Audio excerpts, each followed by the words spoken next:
السلام علیکم ورحمۃ اللہ وبرکاتہ۔ اللہ کے نبی کریم صلی اللہ علیہ وسلم کا بچوں کے ساتھ حسن سلوک۔ رسول اللہ صلی اللہ علیہ وسلم نے اولاد سے محبت کی مثال قائم کی ہے۔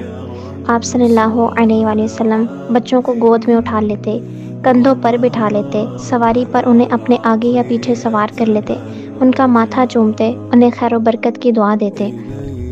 رسول اللہ صلی اللہ علیہ وسلم بچوں کو جنت کے گلدستے قرار دیتے، انہیں سینے سے چمٹا لیتے تھے۔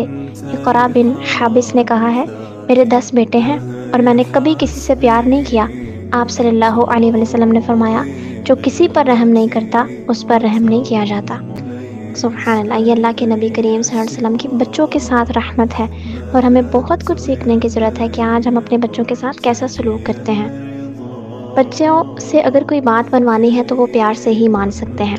ہم اگر اسٹرکٹنس کریں گے اور ہم ان پر سختی کریں گے تو وہ ہماری بات کبھی بھی نہیں مانیں گے، الٹا وہ ضدی ہو جاتے ہیں۔ تو بچوں کو سمجھانے کے لیے جو ایک بہترین چیز ہے وہ محبت ہے، وہ پیار ہے، اور بچے پیار سے ہی سیکھتے ہیں۔ اللہ کے نبی کریم صلی اللہ علیہ وسلم نے اپنی اولادوں کو اسی طرح سکھایا ہے۔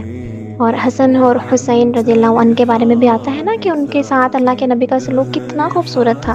سبحان اللہ، نماز کے اندر بھی اللہ تعالیٰ ہمیں ان سے سیکھنے والا بنائے، آمین یا رب العالمین۔